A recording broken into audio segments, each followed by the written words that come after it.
Ada kisah yang lain, ini dihadiri oleh Imam At-Tabari. Menukil kisah ini, pada saat itu Imam Tabari masih muda gitu. Ada seorang yang sangat tua di Mekah. Dia menaungi kurang lebih 8 orang wanita. Cuma dia sendiri laki-laki. Seingat saya dalam kisah itu disebut ada 4 anaknya perempuan. Ada istri dia bertelimah.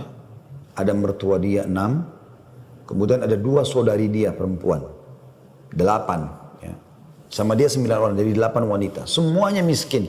Hidup hanya dari hasil orang ini. Dan orang ini sudah tua. Umurnya 60 tahun, hampir 70 tahun. Ini cerita teman-teman sekalian. At-Tabari menceritakan karena dia bilang saya hadir dari awal kisah ini maka saya coba ceritakan.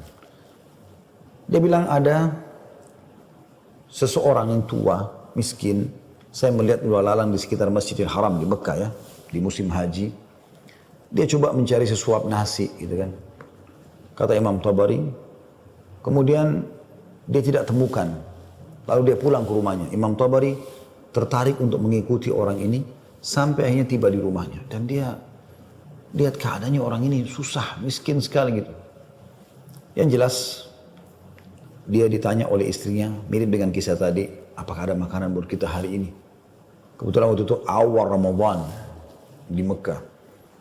Mereka tadi sahur, tidak ada makanan, sekarang mau buka puasa juga nggak ada makanan. Maka dia bilang, saya sudah coba tadi keliling mencari makanan buat kita buka puasa, tapi nggak ada.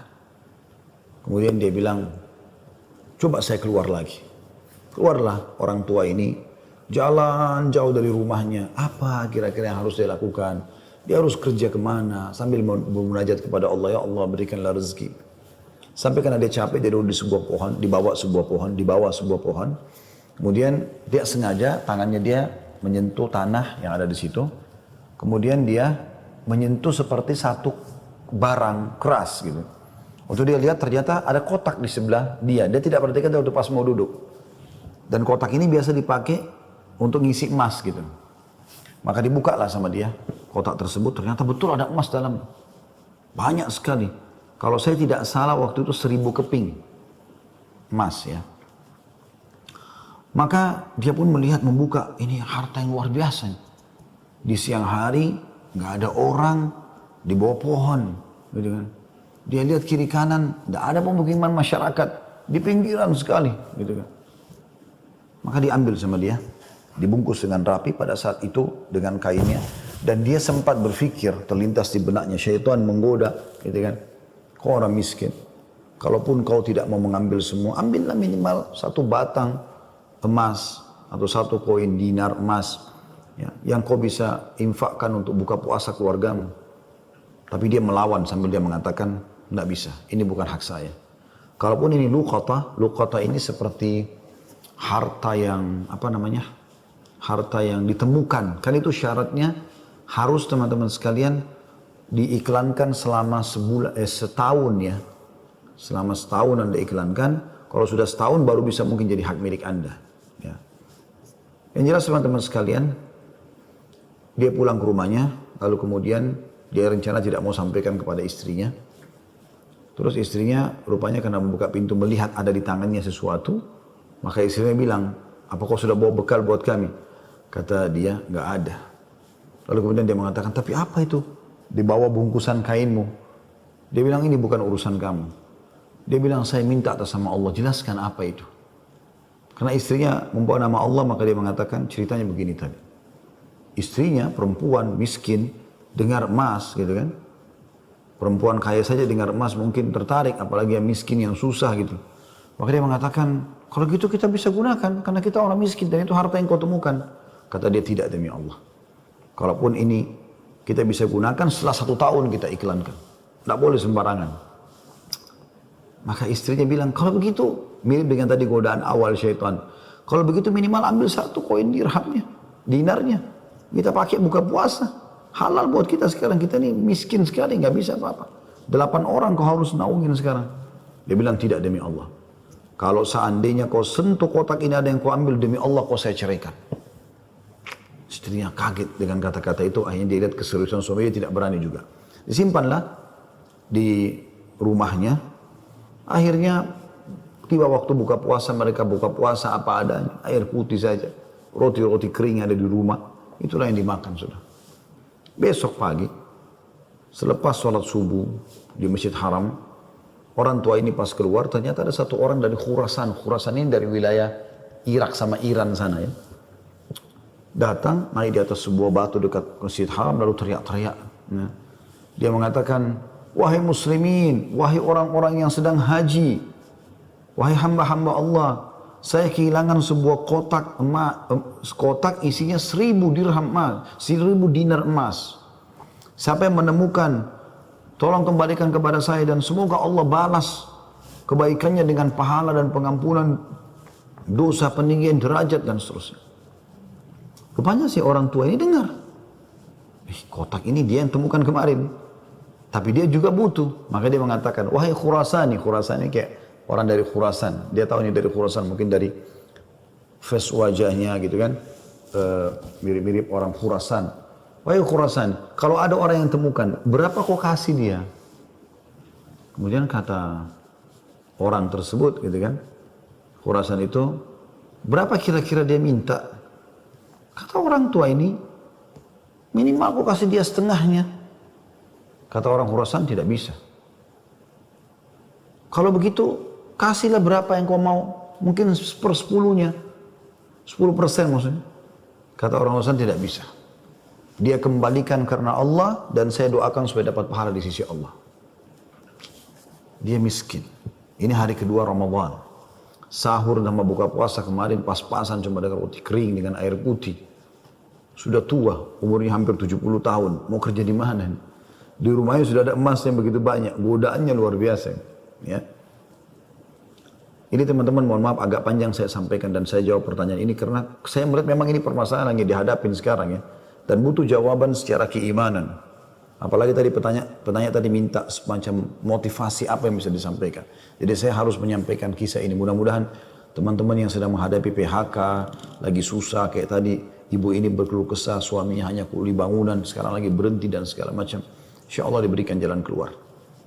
Baik, kita kembali ke kisah tadi teman-teman sekalian. Maka orang ini pulang ke rumahnya lalu dia mengatakan, wahai istriku, aku sudah temukan pemilik emas ini. Kata istrinya, alhamdulillah kalau begitu. Bagaimana perkembangan? Tapi saya minta sama dia supaya dia bayar sesuatu. Terus negosiasi dia tanya mau berapa? Saya bilang sekitar setengahnya. Dia nolak. Ya, 1/3-nya menolak, 1/4-nya menolak. Sampai saya terakhir tekankan 1/10-nya saja. Dia juga nggak mau. Dia hanya mau doakan saja. Kata istrinya, coba aku kembali ke dia. Siapa tahu dia masih mau negosiasi. Ya kan? Dia bilang baiklah. Dia kembali lagi, ketemu lagi sama orang tadi, gitu kan, di hari yang ketiga sekarang. Maka orang itu sama orang Khurasan naik ke atas batu yang sama dekat Masjid Haram. Wahai muslimin, wahai orang-orang yang haji, wahai hamba-hamba Allah, ada nggak menemukan peti saya isinya 1000 dinar emas, gitu kan. Semoga Allah berikan dia kedudukan, Allah ampuni dosanya, angkat derajatnya dan seterusnya, didoakan gitu. Datang lagi orang tadi mengatakan, wahai Khurasan, saya sudah bilang sama kau kemarin, berilah upah. Mungkin kalau kau tawarkan upah, orangnya mau mengembalikan penemunya. Kata dia, berapa paman saya kasih? Dia bilang, saya bilang kemarin 1/10. Orang sana mengatakan, enggak, saya enggak mau. Kalau begitu, berikan dia 1 saja. 1%, 1 saja. Ya, dinar itu, yang dia bisa pakai setengahnya, dia sedekahkan untuk beri makan orang-orang susah di sekitar haram. Setengahnya lagi dia pakai buat kebutuhan keluarganya. Khurasan ini, orang Khurasan ini diam lalu mengatakan, tidak demi Allah. Jadi luar biasa, dia nggak mau kasih. Pokoknya dia kembalikan utuh, ya, atau nggak usah. Dan dia berharap pahala di sisi Allah. Kalau dia minta bayaran, saya nggak mau. Orang ini kembali lagi ke rumahnya, bilang lagi sama istrinya, orang ini betul-betul tidak mau. 1 koin dinar, 1 dinar pun dia nggak mau kasih. Kata istrinya, lalu bagaimana? Kata dia, saya akan berazam sudah mau kembalikan. Semoga Allah menyelesaikan permasalahan kita.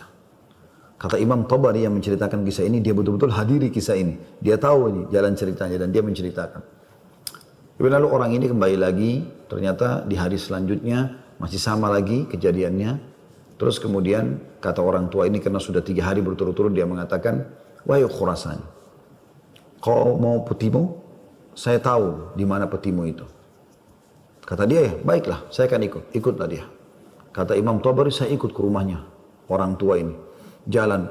Pada saat tiba di satu rumah, ada rumah yang terbuat dindingnya dari tanah liat. Sama sekali tidak kelihatan ada layak untuk ditinggal. Tapi hanya sekedar tanah liat, mungkin kalau ada angin kencang bisa rubuh. Atapnya ditutup hanya dengan kain-kain sobek. Ya. Pintunya pun diangkat untuk dibuka gitu. Kemudian dia masuk dan dia persilahkan masuk. Saya pun izin. Saya mengatakan, maaf paman, bisa nggak saya ikut masuk? Karena dari awal saya lihat kisah ini. Maka dia mengatakan masuklah. Dia bilang waktu kami masuk, rumah itu nggak ada sama sekali karpetnya, nggak ada apa-apa, kosong lompong. Cuma ada semacam sekat dan seakan-akan di belakang sekat itu ada wanita-wanita tua yang kelihatan dari penampilan mereka juga itu susah, bajunya pas-pasan gitu. Lalu kemudian orang tua ini menuju ke satu arah di rumahnya, terus digalilah tanah, dikeluarkanlah kotak tersebut. Lalu kemudian dikatakan, sayalah penemunya hartamu itu. Ini. Dan saya sempat minta sama kamu agar kau berikan sebagian. Sebagaimana kau lihat ini keluarga saya susah begini. Saya sini 9 orang di rumah kecil ini. Saya sendiri laki-laki dan umur saya sudah hampir 70 tahun. Sementara ini istri saya ada di sini juga sudah tua. Ada mertua saya, ada 2 saudari saya, ada 4 anak saya. Mereka semua miskin. Gitu kan.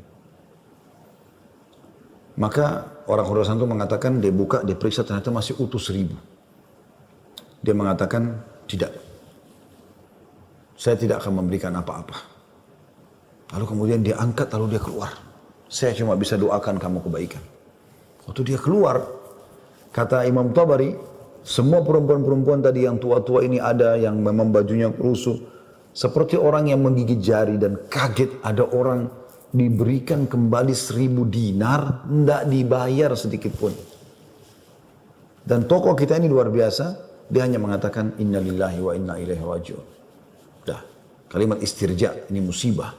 Ya, sudah mendapatkan apa dan dia betul-betul jujur, dia jaga, dia enggak ambil karena takut kepada Allah SWT. Dia bilang sementara itu, kata Imam Tabari bilang, saya tidak tahu mau bilang apa. Saya pun menundukkan kepala, serba salah karena waktu itu Imam Tabari masih muda dan belum punya apa-apa gitu. Dia juga membantu apa gitu. Dia bilang, tiba-tiba ada yang ketuk pintu. Lalu pemilik rumah ini buka, ternyata orang Khurasan tadi kembali lagi. Kata dia, ada apa wahai Khurasani? Ya, istilahkan Khurasani maksudnya nisbat kepada negeri Khurasan itu ya. Kata orang Khurasan itu, bisa saya masuk? Kata dia, baik silahkan masuk. Masuklah dia. Kemudian dia mengatakan begini ceritanya. Saya ini punya seorang ayah yang meninggalkan 3 peti emas seperti ini. Masing-masing isinya 1000 dinar emas. 1000 dinar emas. Saat dia, waktu ayah saya waktu mau meninggal, dia mengatakan, 1 dinar emas kamu bagikan sebagai warisan. 1 dinar emas, 1 kotak maksudnya, bukan 1 dinar ya, maksudnya 1 kotak. Berarti 1000 dinar emas, kau bagikan sebagai warisan. Itu sudah banyak sekali. 1 kotak 1000 dinar emas lagi, kamu gunakan untuk pergi haji, kalau aku meninggal. Dan 1 kotak dinar emas lagi, sepertiga hartanya maksudnya, itu kau berikan kepada 1 orang yang sangat miskin dan susah. Saya ingin supaya mereka jadi baik kehidupannya. Maka dia bilang orang Khurasan ini, itulah sebabnya wahai paman, saya tidak mau memberikan Anda 1 dirham, 1 dinar pun. Karena ini amanah orang tua saya. Tapi demi Allah, setelah saya keluar dari sini, saya tadinya memang mau menguji, mau melihat apakah Anda betul-betul susah atau tidak. Ternyata sudah saya lihat tempat Anda dan saya keluar, Anda pun tidak marah, tidak apa. Maka saya melihat Anda orang yang paling layak untuk menerima. Maka ambillah ini semua sedekah atas nama ayahku. Kata Imam Tabari, tiba-tiba orang itu taruh, kemudian dia lari, pergi. Saya berusaha mengejarnya, ingin mengucapkan terima kasih bersama pemilik rumah, kami sudah tidak bisa melihatnya, dia sudah hilang orang itu. Kemudian saya pun dipanggil kembali oleh pemilik rumah, duduk, kemudian dibukalah pada saat itu kotak itu. Lalu mulai dia panggil ke 8 wanita yang ada di rumahnya itu. Kata Imam Tabari, demi Allah dia mulai membagi kepada kami rata. Semua, satu-satu perempuan dikasih satu, dilempar. Dan diduduk seperti orang yang, duduk bersila. Jadi kain baju itu, ya habis itu biasanya kita tahu kalau kita bersila, bisa ditaruh sesuatu ya. Maka mulai dia melempar dinar-dinar emas itu satu persatu. Kata Imam Tabari, ke dia juga satu, lalu dilempar ke saya juga satu. Karena jumlah kami 10, karena kan tadi mereka 9, orang ini sama 8 orang wanita sama Imam Tabari itu 10. Maka kami masing-masing mendapatkan ya 100 dinar. Kan 1000 kan? 100 dinar. 100 dinar banyak sekali udah. Gitu kan jumlahnya. Setelah selesai, lalu dia mengatakan kepada istrinya, wahai istriku, bukankah ini lebih baik setelah kita sabar sedikit, Allah menjadikan semua jadi milik kita, daripada kemarin kamu ambil 1 dinar tapi haram. Kemudian dia balik kepada saya, kata Imam Tabari, dan dia mengatakan, demi Allah, baju ini yang saya pakai, dia bilang, hanya ini baju yang utuh di rumah kami. Sebagaimana kau lihat baju-baju ini semua yang dipakai oleh keluargaku, tidak ada yang layak dipakai sholat. Jadi kalau waktu sholat tiba, saya sholat dulu, kemudian saya sembunyi di satu tempat, baju ini saya buka, dipakai oleh istri saya, dipakai sholat. Habis itu dibuka, dipakai sholat oleh mertua saya, dibuka, dipakai sholat oleh saudari saya, oleh anak saya. Satu baju. Kata Imam Tabari, saya berterima kasih padanya, kemudian saya pergi. Saya menemukan harta itu sangat berkah dalam hidup saya, dia bilang. Dan saya pada saat itu ingin berterima kasih, saya ingin membeli sesuatu yang bisa dipakai buka puasa, maksudnya datang ke tempatnya dia. Saya temukan ternyata perempuan-perempuan yang tadinya mereka bajunya kumuh, sudah berganti baju, mereka bawa makanan-makanan, mereka buka puasa dengan light. Kemudian saya pulang, dia bilang, kata Imam Tabari. Beberapa tahun kemudian saya datang lagi ke Mekah, saya datang ke alamat yang sama, rumah itu sudah tidak ada, saya cari tahu ternyata orang tua ini sudah meninggal, dan saya temukan anak-anaknya yang perempuan 4 itu semua menikah dengan tokoh-tokoh masyarakat Mekah, orang-orang kaya, dan keluarga mereka menjadi orang yang mampu semuanya.